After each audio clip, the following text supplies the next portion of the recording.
Good morning, everyone. Today we will proceed to the another important topic in the same subject, that is principles of microeconomics. So that is principle price elasticity of supply. पिछले lecture में हमने cross elasticity और income elasticity of demand discuss किया था. Price elasticity जैसे price elasticity of demand होता है, वैसे ही ये प्राइस इलास्टिसिटी ऑफ सप्लाई है. दैट मीन्स व्हेन वी हमें जैसे लॉ ऑफ सप्लाई है, ये हमें पता है कि इसमें प्राइसेस और जो क्वांटिटी सप्लाइड है इसका डायरेक्ट रिलेशन होता है, यानी इसका सीधा रिलेशन है, प्रोपोर्शनल रिलेशन है. और इसमें डायरेक्ट रिलेशन का मतलब एक वेरिएबल अगर बढ़ेगा, if the price will increase, the quantity supplied will also it will also increase. ये भी बढ़ता है, और अगर ये घटेगा तो ये भी घटेगा. सो that is a direct relationship between these two variables. अभी लॉ ऑफ सप्लाई में ये तो क्लियर हो जाता है, but in the same way हमें इंटेंसिटी का पता नहीं लगता. There are various types of situations और there are various types of goods. तो बेसिकली जैसे हम क्या देखते हैं इसमें, it is how the price elasticity of supply that is determined. So first of all देखिए, price elasticity of supply is the measure of change in the supply due to change in price. So अगर हम बात करते हैं percentage change की, तो percentage change in supply और quantity supply divided by percentage change in price. So that is the formula for determining the price elasticity of supply. So अभी कितना चेंज होगा वो जो है, इसको डिटरमाइन करने के लिए वी जनरली मेजर इलास्टिसिटी. तो इलास्टिसिटी को मेजर करने के लिए जो है, ये देखिए जो है percentage change, this is the formula that was explained. Percentage change in the quantity supplied divided by percentage change in price. अभी there are various definitions. Elasticity of supply is the ratio of percentage change in the quantity supplied over percentage change in price.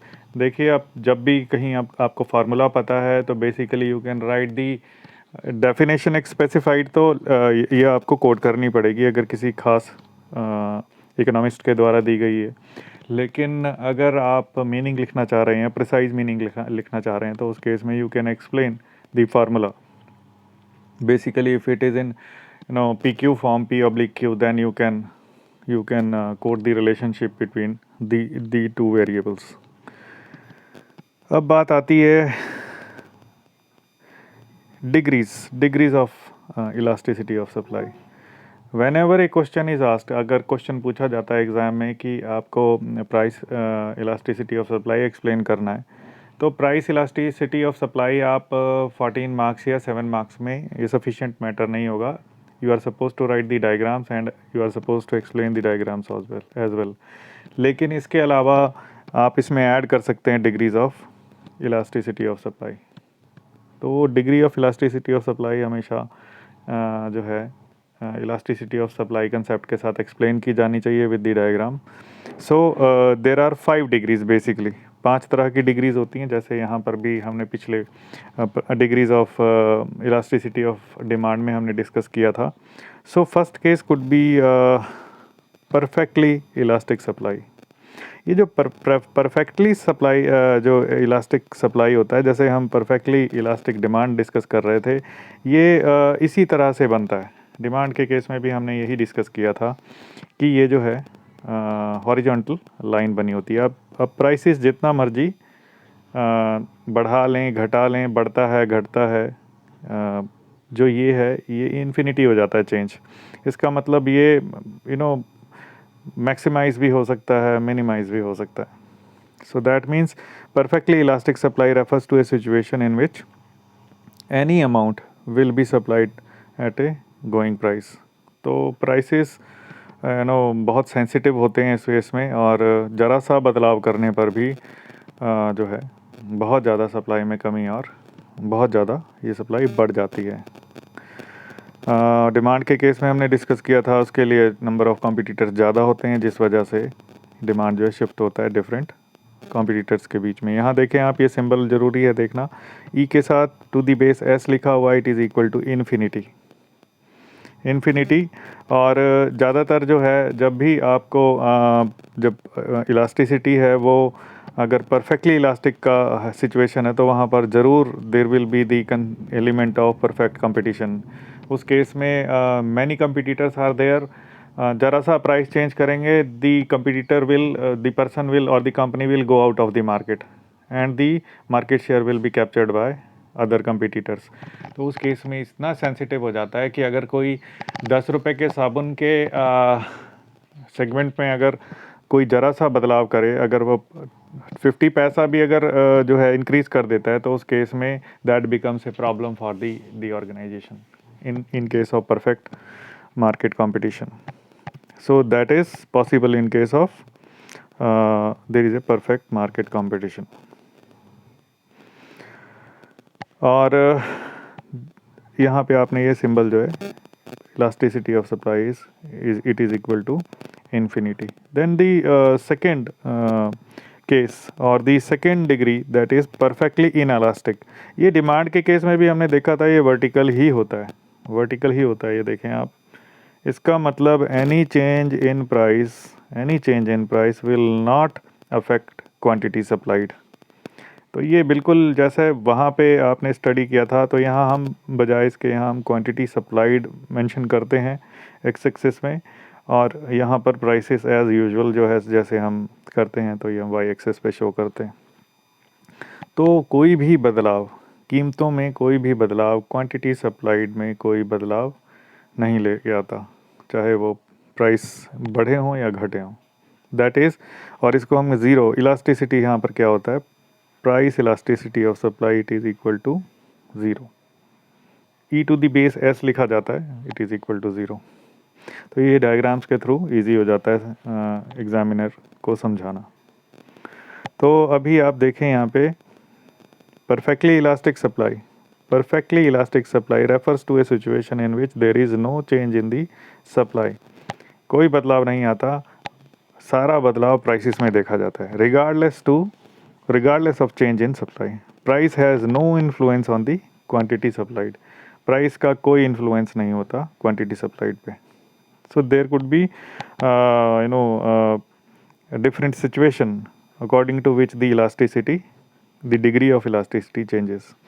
अब यहाँ पर देखें आप, in case of perfectly elastic supply, price has no influence on the quantity supplied. The quantity is fixed no matter how high or low the price may go. It applies to rare paintings of old masters and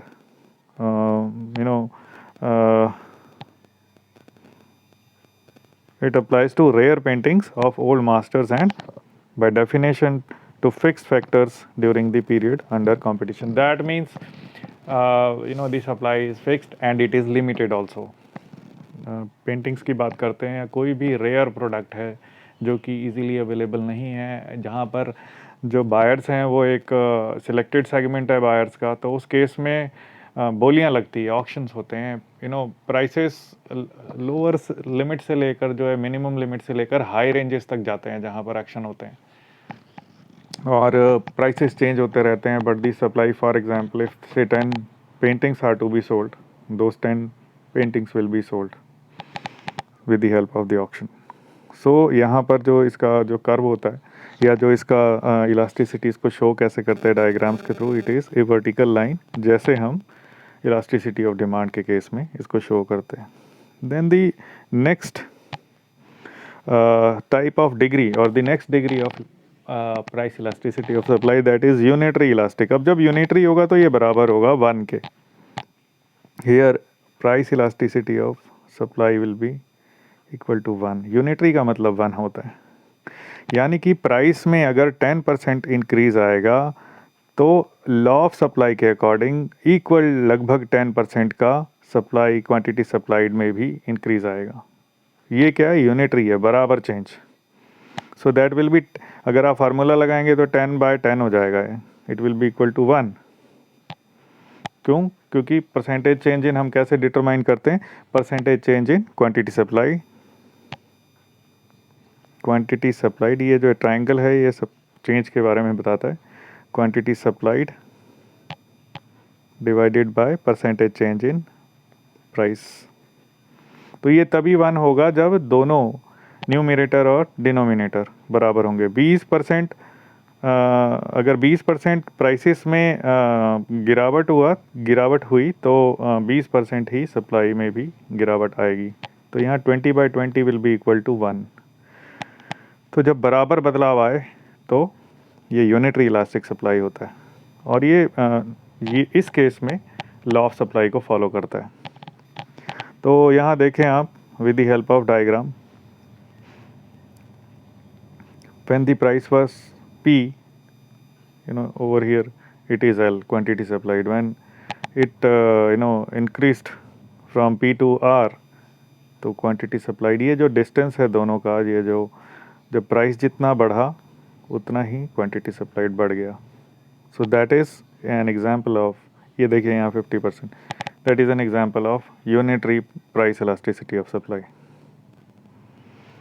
तो ये जो बीच से line गई है ये क्या show करती है? Any straight line upward sloping, जो ऊपर की तरफ जा रही है, supply curve shooting from the origin will show constant elasticity of 1, and 1 shows it is said that 1 is equal to, it is denoted by unitary, barabar. The next degree of price elasticity of supply, that is more than unitary elastic supply. तो यहाँ पर आप देखें price elasticity of supply it is more than 1। तो more than 1 तभी आएगा जब when the numerator, when the change in the quantity supplied, जो परसेंटेज चेंज आप फार्मूले में देखें, जब सप्लाई है क्वांटिटी सप्लाइड, जब ये ज़्यादा होगा परसेंटेज चेंज इन प्राइस के कंपैरिजन में। यानी प्राइस में कम बदलाव होगा। मान लो प्राइस है, ये इंक्रीज़ आया प्राइस में, 10% का इंक्रीज़ आया, क्वांटिटी सप्लाइड जो है 10% से ज़्यादा 15 या 20% मान लो इसमें इंक्रीज़ आएगा। इसका मतलब क्या है? It is more elastic. यहाँ हम देखते हैं बदलाव प्राइसेस में और उसका इफ़ेक्ट कॉज प्राइस को मानते हैं और इफ़ेक्ट क्वांटिटी सप्लाइड को मानते हैं। तो यहाँ पर ज़्यादा इफ़ेक्ट ज़्यादा दिखेगा कॉज का, सो that is called more than unitary elastic. और यहाँ पर यूनिटरी इलास्टिक है। मोर देन का मतलब ये नहीं है कि इन्फिनिटी है। मोर देन का मतलब ये है कि 1 नहीं होगा, 1 से लगभग 1.5 भी हो सकता है, मोर देन 1 होगा ये, but that will not be 10 times और like that. So supply is said to be more than unitary elastic और elastic when percentage change in quantities offered is greater than the percentage change in price. तो that's what I said. तो ये देखिए यहाँ पर ये price elasticity is more than 1. अभी आप देखें इसको यहाँ पे with the help of diagram, यहाँ देखें आप, ये है, ये देखिए आप यहाँ पे ये प्राइसेस हैं। जब प्राइसेस में थोड़ा सा बदलाव आया, ये कम है यहाँ पे इसका गैप, तो ये क्वांटिटी सप्लाइड जो है कंपैरेटिवली जो है ज़्यादा है। तो ये मोर देन तभी आएगा जब न्यूमरेटर ऊपर लिखी हुई राशि ज़्यादा होगी डिनोमिनेटर यानी नीचे लिखी हुई राशि से। So that is the 4th degree of price elasticity of supply, and you are suppose to draw the diagram in each case. जितने ज़्यादा डायग्राम्स आप बनाएंगे and you will try to understand, और हर चीज़ के साथ आप फार्मूला भी ज़रूर लिखें। वेरिएबल्स का यूज़ ना करें, वर्ड्स में लिखें फार्मूला। अगर वेरिएबल्स का यूज़ करते हैं तो वेरिएबल को नीचे फिर आपने नोट के रूप में इसको डिफ़ाइन भी करना है कि किस वेरिएबल को क्या आपने एज्यूम किया। ऐसे ही लेस देन यूनिटरी इलास्टिक का मतलब प्राइस में ज़्यादा बदलाव। अब लेस देन का मतलब कि रिजल्ट इसका जो इलास्टिसिटी ऑफ सप्लाई है it will be less than 1, 1 से कम होगा। ये तभी पॉसिबल है। अब let me right the formula again, percentage change in quantity supplied divided by percentage change in prices। ये तभी लेस देन 1 का मतलब इसका जो है ये लेस देन 1 रिजल्ट तभी आएगा जब ये वाला जो क्वांटिटी है, ये जो चेंज है, ये कम होगा किससे, डिनोमिनेटर से, इस फिगर से। तो that means you can take the example कि 10% अगर प्राइसेस में ये तब पॉसिबल है अगर प्राइसेस अगर फॉर एग्जांपल 10% इंक्रीज हुए, 10% इंक्रीज हुए तो it will result into about से क्वांटिटी सप्लाइड जो है ये लगभग 15% मान के चलें, इससे बढ़ जाएगी। यानी कि यहाँ पर सॉरी ये थोड़ा सा लेट मी क्लैरिफाई, यहाँ थोड़ी सी एरर है। यहाँ इसको आप 5% मान लें, make it 5% because it is less than और less than unitary elastic, elasticity 1 से कम है, तो ये क्वांटिटी सप्लाइड कम होना ज़रूरी है। तो अब आप क्या करेंगे, 5 डिवाइडेड बाय 10 मान लो 0.5 and 0.5 it is less then 1। तो कहने का मतलब यहाँ पर कीमतों में ज़्यादा बदलाव आएगा, दिशा इसकी यही रहेगी, लॉ ऑफ सप्लाई को ही फॉलो करेगा, यानी कि एक वेरिएबल बढ़ेगा तो दूसरा भी बढ़ेगा, लेकिन प्राइसेस में ज़्यादा बदलाव आने पर क्वांटिटी सप्लाइड में कम बदलाव आता है। सो that is the fifth degree of price elasticity of supply. So over here supply is said to be less than unitary or inelastic when the percentage change in the quantity is smaller than the percentage change in increase in the price. तो अभी आप देखें यहाँ पे एक example के through बता रखा है कि यहाँ प्राइसेस में 50% का बदलाव आया और सिर्फ क्वांटिटी सप्लाइड में 25% का बदलाव देखा गया। तो यहाँ पर जब आप इसको डिवाइड करते हैं तो ये 0.5 हो जाएगा, 0.5 इज़ लेस देन 1। तो ये कुछ डिग्रीज़ हैं जो कि एक्सप्लेन की जानी चाहिए with the concept of price elasticity of supply. Now the next topic that I intend to explain, that is curve, elasticity and supply curve. इसकी क्या है ये देखिए, यहाँ पे ये आपको सभी जितने भी तरह के कर्व हैं, जितनी डिग्रीज़ हैं, आपको सारी चीज़ें इसने एक्सप्लेन कर रखी, यानी सभी पॉइंट्स को इसने एक्सप्लेन किया with the help of curve. यहाँ देखिए ई जो पॉइंट है यहाँ पे ये बोलता है it is inelastic, no it is perfectly elastic. यहाँ देखिए लाइन है तो ये ई कर्व यहाँ आया, ये यहाँ से स्टार्ट हुआ, उसके बाद जो ए पॉइंट है it shows greater than unity. तो यहाँ देखिए आप इसका गैप, ग्रेटर देन यूनिटी का मतलब ये जो आपका प्राइस चेंज है, यहाँ देखिए अगर आप इसके साथ इसको देखेंगे, ए के पॉइंट के साथ देखेंगे तो ये जो गैप है एस से, अगर हम S1 मान लें इसको, तो ये ज़्यादा है, तो ग्रेटर देन यूनिटी है। तो इस पॉइंट को जब आप ऊपर की तरफ जाएगा, देन दी नेक्स्ट केस अगर हम बात करें, बी पॉइंट है, यहाँ यूनिटरी इलास्टिक है, इसका मतलब यहाँ देखें आप बी पॉइंट इसको, तो बी पॉइंट जब आप यहाँ देखेंगे तो बी पॉइंट का यहाँ इसको जोड़ें और यहाँ से इसको जोड़ें, तो ये जो डिस्टेंस है और ये जो डिस्टेंस है दिस विल बी इक्वल। तो अब आप देखें ये कर्व जो है ऐसे करके जा रहा है, यानी कि ये जो कर्व है इलास्टिसिटी का ये पांचों डिग्रीज को डिनोट करता है। अभी अगला आप देखें सी केस, इसमें देखें कि supply is less than unity. Less than unity का मतलब, इसका मतलब है कि जो प्राइस इलास्टिसिटी है ये लेस देन यूनिटी का मतलब ये कि अगर आप प्राइसेस में ज़्यादा बदलाव आएगा और क्वांटिटी डिमांडेड में कम बदलाव आएगा, जो कि लास्ट डिग्री हमने डिस्कस की। तो यहाँ आप देखें ये, इसको आप एडजेसेंट मिलाएं यहाँ पे और यहाँ से इसके साथ देखें, तो जो कंपैरेटिवली सारे आप बनाएंगे, यहाँ से आप देखेंगे इसको, ये सारे पॉइंट्स आप करेंगे और ऐसे ही फिर ये आगे आगे जो पॉइंट है ये दिस इज़ इन इलास्टिक, जो ये एफ पॉइंट है। अब क्या कर रहे हैं आप, यहाँ से इसको सारे पॉइंट्स को आप मिला देते हैं ऐसे करके, तो ये क्या बन जाता है, कर्व बन जाता है अपवर्ड स्लोपिंग। तो ये क्या, it is combine, it shows all degree of price elasticity of supply.